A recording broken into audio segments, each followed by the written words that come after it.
Hello everyone, कैसे हैं आप सब और क्या हाल समाचार हैं आपके। देखिए, मर्जर की आंधी चल रही है। एचडीएफसी और एचडीएफसी बैंक के मर्जर के बाद ऐसे ही एक बैंक और भी मर्जर करने के बारे में सोच रहा है। क्यों ना सोचे, क्योंकि जब एचडीएफसी और एचडीएफसी बैंक के मर्जर की कहानी मैंने आपको बताई थी तो मैंने क्लियर बताया था कि एचडीएफसी बैंक को किस तरीके से बहुत भयंकर वाला फायदा होने वाला है अगर मैनेजमेंट ने कोई भी गलती ना की और मैनेजमेंट ने चीजों को समझा और अच्छे से फॉलो किया तो। और एज अ इन्वेस्टमेंट के तौर पे देखा जाए तो एचडीएफसी बैंक आने वाले वक्त में आपको बेहतरीन रिटर्न दे सकता है। तो यानी इन्वेस्टर के लिए भी अच्छा, कंपनी के लिए भी अच्छा। सेम उसी तरीके से एक और बैंक है जहां पर चल रही है मर्जर की बात। वहां पर मजे की चीज क्या है, इस बैंक को हमेशा से यह कहा जाता है कि ये आने वाला नेक्स्ट एचडीएफसी बैंक है, ये कहा जाता है। वहां पर कई बार इसके बारे में हमने वीडियो बनाई। इस स्टॉक को हमने 35 के पास भी पकड़ा। एक महीने पहले 70 रुपये के पास जब चार्ट पे ब्रेकआउट हो रहा था, आपके सामने स्क्रीन पर है, तब भी हमने पकड़ा। और वापस से अब एक मेजर ब्रेकआउट के पास है जो हुआ नहीं है। तो अब हमें यह समझना होगा, जैसे हमने एचडीएफसी और एचडीएफसी बैंक में समझा था कि दोनों के मर्जर से क्या फ़ायदा होने वाला था एचडीएफसी बैंक को, वैसे ही यहाँ पर मर्जर से क्या फ़ायदा होने वाला है इसको। तो मैं किस शेयर की बात कर रहा हूँ जल्दी से कमेंट में तो बताइए। दिल से थैंक यू बहुत सारे प्यारे प्यारे फीडबैक के लिए जो आप लोग यूट्यूब मेंबरशिप में जो हम लर्निंग और अर्निंग की चीज़ें दे रहे हैं उससे आप दे रहे हो, तो दिल से शुक्रिया। मेरी कोशिश मुझे कामयाब होते हुए लग रही है। बस ऐसे ही इस सफ़र के साथी बने रहिए। मेरा प्रॉमिस है कि जो जो लोग यूट्यूब मेंबरशिप से जुड़े हैं, अगर आप नहीं जुड़े हैं तो इस ज्वाइन बटन से जुड़ सकते हैं। यहाँ लर्निंग और अर्निंग की जो व्यवस्था है बहुत बेहतरीन है, आपको पूरा मजा आने वाला है। और अगर आपका डीमेट अकाउंट हमारे साथ नहीं है तो लिंक डिस्क्रिप्शन में है, जल्दी से ओपन कीजिए। स्पेशल टेलीग्राम में ऐड कर देंगे, बहुत सारे बेनिफिट मिलेंगे। लेकिन गूगल फॉर्म भरना मत भूलिएगा, क्योंकि गूगल फॉर्म भरिएगा तभी तो ऐड कर पाएंगे। मैं बात कर रहा हूँ आईडीएफसी फर्स्ट बैंक के बारे में। तो चलिए सबसे पहले आईडीएफसी फर्स्ट बैंक की हिस्ट्री और बिजनेस को समझ लेते हैं। आईडीएफसी फर्स्ट बैंक बना है आईडीएफसी बैंक और कैपिटल फर्स्ट के मर्जर से, यानी इसकी बुनियाद ही अलग ही कुछ मर्जर की दुनिया से। देखिए 2015 तक सिर्फ आईडीएफसी लिमिटेड हुआ करता था। 1997 से इंफ्रास्ट्रक्चर फाइनेंसिंग में काम करता है आईडीएफसी लिमिटेड और अभी एक सेपरेट कंपनी के जैसे एक्टिव है। 2015 में आईडीएफसी लिमिटेड से एक सेगमेंट डीमर्ज हुआ जिसका नाम था आईडीएफसी बैंक। आईडीएफसी लिमिटेड का लोन एसेट और बोरोइंग आईडीएफसी लिमिटेड के पास ट्रांसफर कर दिया गया। इसके बाद एक और कंपनी इस कहानी में आया जिसका नाम था कैपिटल फर्स्ट। ये कंपनी कंज्यूमर और एमएसएमई फाइनेंसिंग करती थी। 2018 में आईडीएफसी बैंक और कैपिटल फर्स्ट को मर्ज कर दिया गया और एक नया कंपनी बना आईडीएफसी फर्स्ट बैंक। मतलब ये 1 से 2 बना, फिर 2 से 1। यही है इसकी कहानी आईडीएफसी फर्स्ट बैंक की। नॉर्मल बैंक की तरह आईडीएफसी बैंक का बिजनेस भी treasury, wholesale banking, retail banking, other banking business में इन्वॉल्व है। इसलिए इस पॉइंट में टाइम नहीं देना चाहूँगा क्योंकि लगभग सभी बैंक यही करते हैं। इसलिए डायरेक्टली चलते हैं डेटा पर और कुछ इंटरेस्टिंग पॉइंट को समझते हैं। 2000 तक आईडीएफसी बैंक के पास 73% होलसेल या कॉर्पोरेट डिपॉजिट हुआ करता था, 27% रिटेल डिपॉजिट।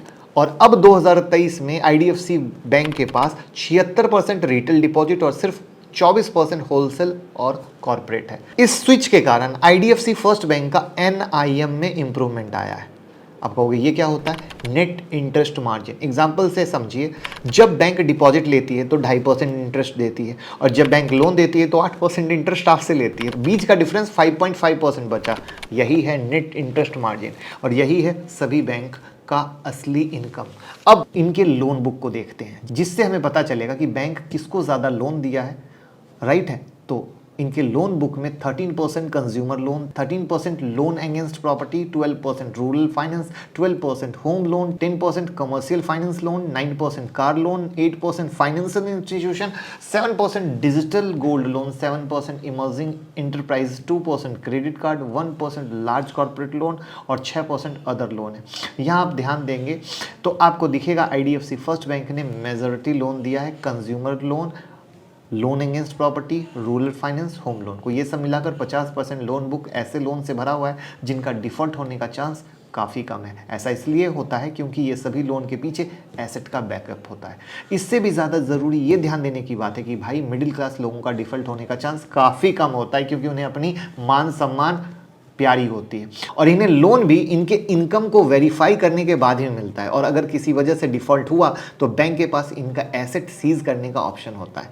तो यहाँ तक अगर मैं आईडीएफसी बैंक के डिपॉजिट और लैंडिंग स्ट्रेटजी को समरी कर चुका हूं तो वीडियो को लाइक कर दीजिएगा।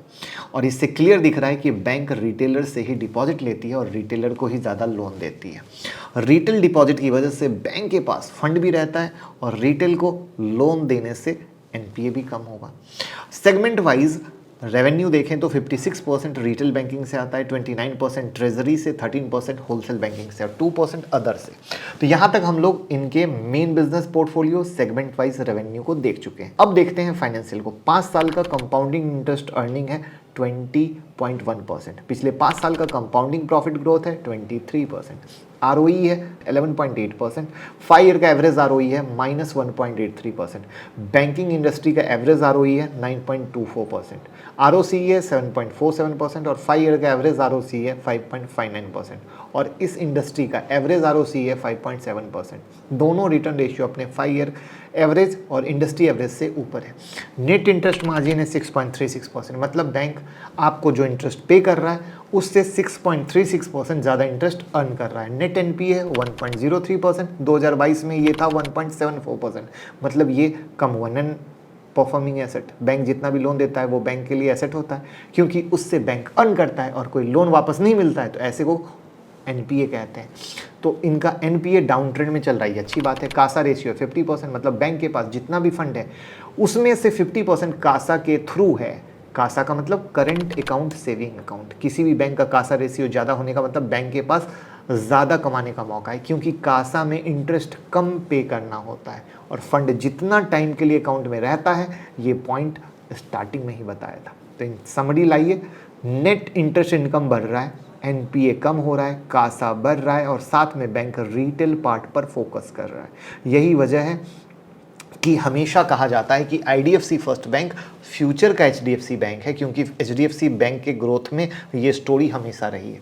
तो अब तक हम लोग इसकी business strategy, segment wise revenue सब समझ चुके हैं। अब देखते हैं तेजी क्यों हुई। तो 4 जुलाई 2023 को आईडीएफसी फर्स्ट बैंक ने अनाउंस किया कि आईडीएफसी लिमिटेड और आईडीएफसी फर्स्ट बैंक का अमलगेशन होने वाला है। अब यहाँ कंफ्यूज हो सकते हैं कि ये अमलगेशन और मर्जर सेम होता है या अलग। देखिए, अमलगेशन और मर्जर दोनों एक जैसा टर्म होता है मगर इनका मीनिंग थोड़ा अलग होता है। मर्जर के केस में 2 कंपनी मर्ज होकर एक न्यू नेम के साथ ऑपरेट करती है। मान लीजिए एक कंपनी है ए, दूसरी कंपनी का नाम है बी, ये दोनों मर्ज होकर सी नाम की कंपनी बन जाएगी। अब इसको एग्जाम्पल से अमलगेशन को समझते हैं। मर्जर के केस में a + b = c बना और अमलगेशन के केस में a + b = ab बनेगा। यही है छोटा सा डिफरेंस अमलगेशन और मर्जर का। अब यहाँ तक आप समझ चुके हैं कि इस मर्जर से एचडीएफसी बैंक को क्या उम्मीद है, मतलब कितना फ़ायदा होने वाला है। और इस बैंक के मुताबिक इसके बाद आईडीएफसी का पूरा कॉर्पोरेट स्ट्रक्चर सिंप्लीफाई हो जाएगा, रेगुलेटरी कंप्लायंस को मेंटेन करना आसान हो जाएगा। इसके बाद आईडीएफसी के पास डाइवर्सिफाइड पब्लिक और इंस्टीट्यूशन शेयर होल्डर हो जाएंगे जैसे दूसरे प्राइवेट बैंक में। और इस पॉइंट पर मैं थोड़ी देर में फिर से बात करूंगा। डाइवर्सिफाइड शेयर होल्डर होने की वजह से फ्यूचर में कैपिटल रेज करना आईडीएफसी के लिए आसान रहेगा। आईडीएफसी फर्स्ट बैंक के मुताबिक यही वजह है अमलगेशन का। अब यहाँ पर मैं बताता हूँ कि क्यों मैंने कहा कि भैया लोग इसके बारे में एचडीएफसी या बड़े टारगेट की बात कर रहे हैं। आपको याद होगा एचडीएफसी और एचडीएफसी बैंक का मर्जर दोनों मिलकर one of the biggest merger deal बने, करेक्ट है।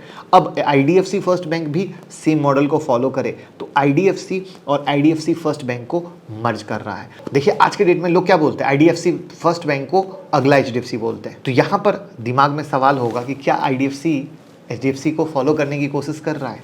कमेंट में बताइए। अब देखते हैं आईडीएफसी और आईडीएफसी फर्स्ट बैंक के इन्वेस्टर को क्या मिलेगा। शेयर एक्सचेंज रेशियो के मुताबिक ये अमलगेशन के बाद आईडीएफसी लिमिटेड के 100 शेयर पर 155 आईडीएफसी फर्स्ट बैंक के शेयर मिलेंगे। मतलब अगर आप आईडीएफसी लिमिटेड का 100 शेयर आपके पास है तो आपको 155 आईडीएफसी फर्स्ट बैंक का शेयर मिलेगा। अब आपके सामने कितना आईडीएफसी लिमिटेड का शेयर है, कमेंट में बताइएगा। तो ये था रिसेंट अपडेट जिससे कि आप समझ सकें कि क्या कहानी चल रही है, ठीक है। और इस बार मैंने वैल्यूएशन की बात नहीं की क्योंकि अमलगेशन के बाद कंपनी का वैल्यू फंडामेंटल दोनों चेंज होगा।